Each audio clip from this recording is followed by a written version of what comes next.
नमस्ते साथियों, स्वागत है श्री श्याम ऑनलाइन क्लासेस में। हम विज्ञान का पहला अध्याय पढ़ रहे हैं जिसमें रासायनिक अभिक्रिया और समीकरण। हमने रासायनिक अभिक्रिया को संतुलित करना सीख लिया था। इसके आगे हम पढ़ेंगे रासायनिक अभिक्रियाओं के प्रकार। इसमें हम पहला प्रकार ले रहे हैं संयोजन अभिक्रिया। वह रासायनिक अभिक्रिया जिसमें दो या दो से अधिक अभिकारक मिलकर एकल उत्पाद का निर्माण करते हैं। इसके लिए हम एक उदाहरण लेंगे, जैसे जल का निर्माण। तो इसका रासायनिक समीकरण क्या हो जाएगा?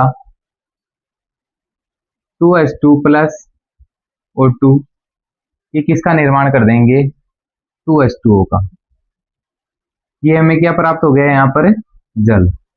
इसके लिए एक और उदाहरण हम ले सकते हैं, जैसे कि कैल्शियम ऑक्साइड की अभिक्रिया करवाएंगे जल से, तो ये निर्माण करेगा CaOH का ऑल ट्वाइस, जिसे बुझा हुआ चूना भी कहा जाता है। इसके आगे हम 2 नंबर अभिक्रिया पढ़ रहे हैं, वियोजन अभिक्रिया।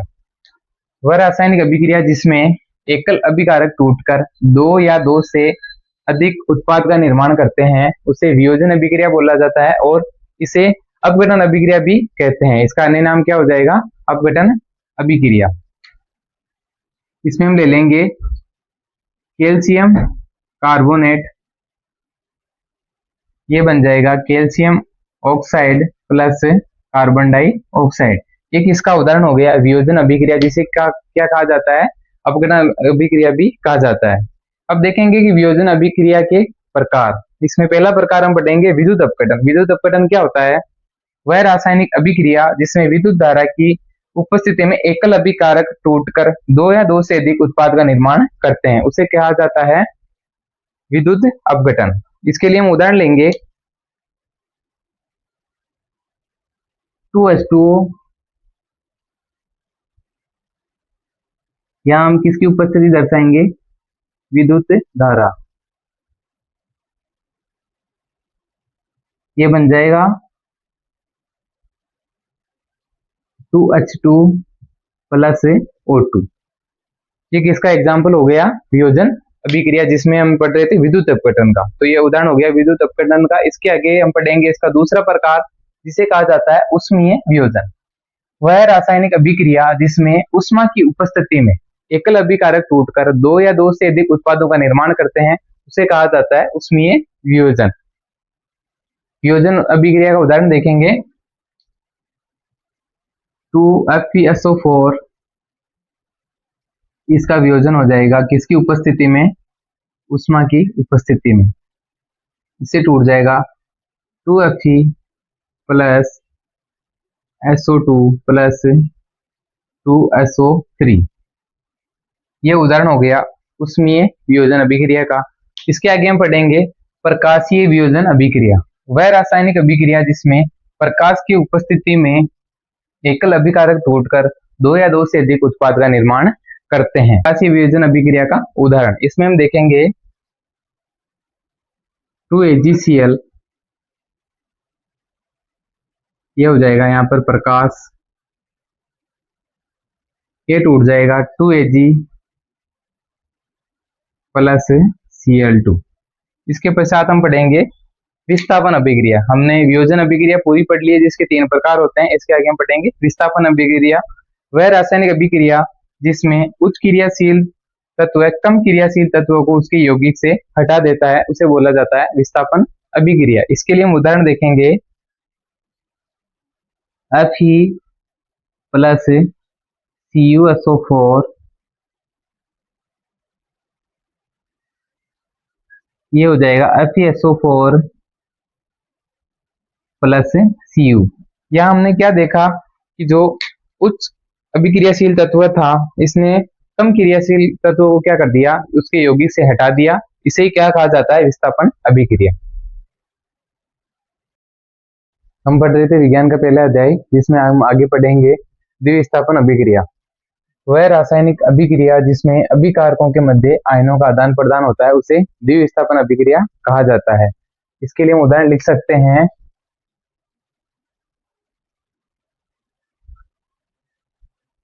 Na2SO4 plus BaCl2 2NaCl plus BaSO4। इसके अलावा एक और हम उदाहरण ले सकते हैं इसके लिए, NaCl प्लस AgNO3। ये निर्माण कर देंगे NaNO3 प्लस AgCl का। तो हमने ये देखा कि यहाँ पे क्या हो रहा है, आयनों का आदान प्रदान हो रहा है, इसलिए इसे क्या कहा जाता है, द्विविस्थापन अभिक्रिया कहते हैं। नेक्स्ट हम पढ़ेंगे अवक्षेपण अभिक्रिया। वह रासायनिक अभिक्रिया जिसमें अभिकारक अभिक्रिया करके उत्पाद के रूप में अवक्षेप का निर्माण करते हैं, उसे कहते हैं अवक्षेपण अभिक्रिया। इसके लिए हम उदाहरण देखेंगे, Na2SO4 प्लस BaCl2, ये निर्माण करेंगे 2NaCl प्लस BaSO4। यहाँ पर जो BaSO4 है वो है एक श्वेत अवक्षेप।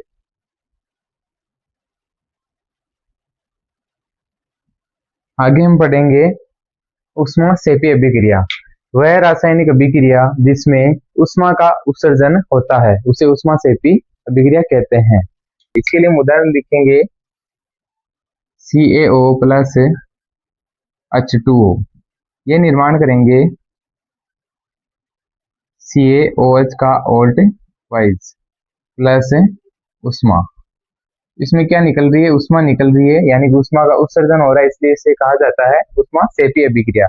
इसके आगे हम पढ़ेंगे इसके पूर्णतः विपरीत ऊष्मा शोषी अभिक्रिया।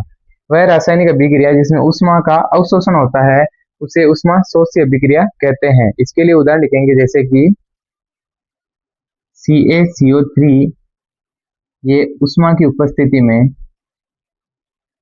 टूट जाएगी CaO प्लस CO2 में। इसके आगे हम पढ़ेंगे ऑक्सीकरण या फिर उपचयन अभिक्रिया। वह रासायनिक अभिक्रिया जिसमें ऑक्सीजन का जुड़ना व हाइड्रोजन की कमी होती है। इसमें दो प्रक्रियाएं होंगी, एक तो हो जाएगा ऑक्सीजन का जुड़ना और दूसरी हो जाएगी वो हाइड्रोजन की कमी, उसे कहा जाता है ऑक्सीकरण या फिर उपचयन अभिक्रिया। इसके लिए हम उदाहरण लिखेंगे, 2Cu प्लस O2, ये निर्माण करेंगे 2CuO का, यानी कि कॉपर ऑक्साइड। आगे हम पढ़ेंगे अपचयन या फिर हाइड्रोजनीकरण अभिक्रिया। इसमें हम लिखेंगे परिभाषा इसकी, वह रासायनिक अभिक्रिया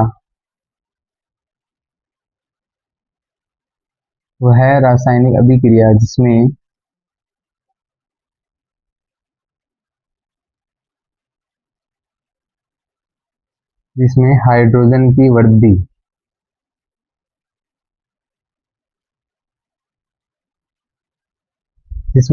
की वृद्धि तथा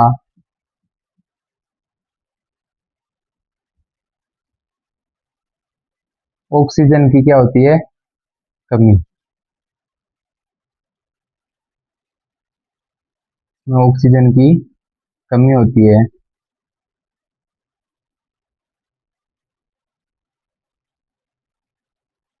उसे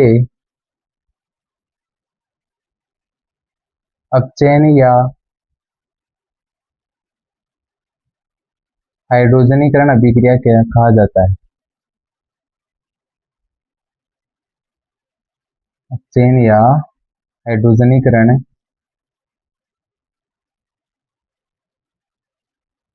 अभिक्रिया कहते हैं।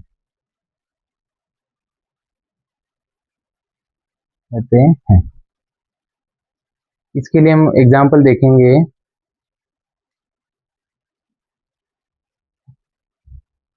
CuO यानी कॉपर ऑक्साइड की अभिक्रिया कराएंगे हाइड्रोजन से, ये निर्माण कर देंगे Cu प्लस H2O का। यहाँ हम देख पा रहे हैं कि CuO, इसमें तो ऑक्सीजन की हो रही है कमी, इसे क्या कहा जाता है, अपचयन, या फिर इसका अन्य नाम भी क्या है, हाइड्रोजनीकरण अभिक्रिया। आगे हम पढ़ेंगे रेडॉक्स अभिक्रिया। इसकी परिभाषा लिखेंगे, वह रासायनिक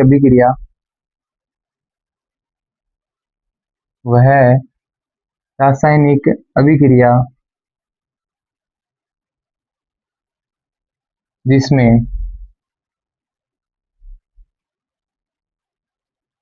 उपचयन व अपचयन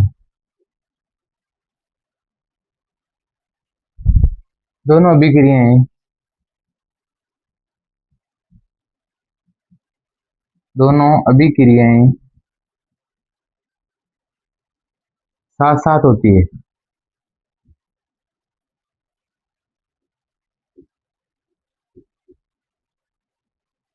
इसे रेडॉक्स अभिक्रिया कहते हैं। रेडॉक्स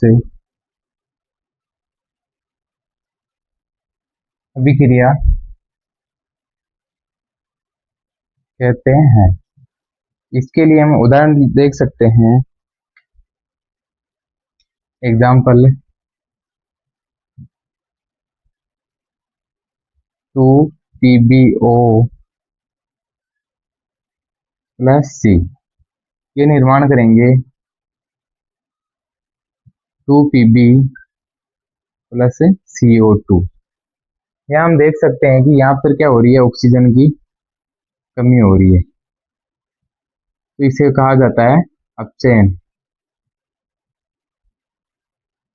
और यहाँ सी में किसकी वृद्धि हो रही है, ऑक्सीजन की वृद्धि हो रही है, इसे कहा जाता है उपचयन, या फिर इसका अन्य नाम होता है ऑक्सीकरण।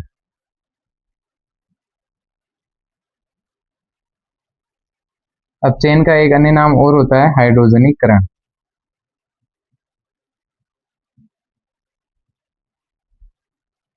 इस प्रकार हमने ये पढ़ी रेडॉक्स अभिक्रिया।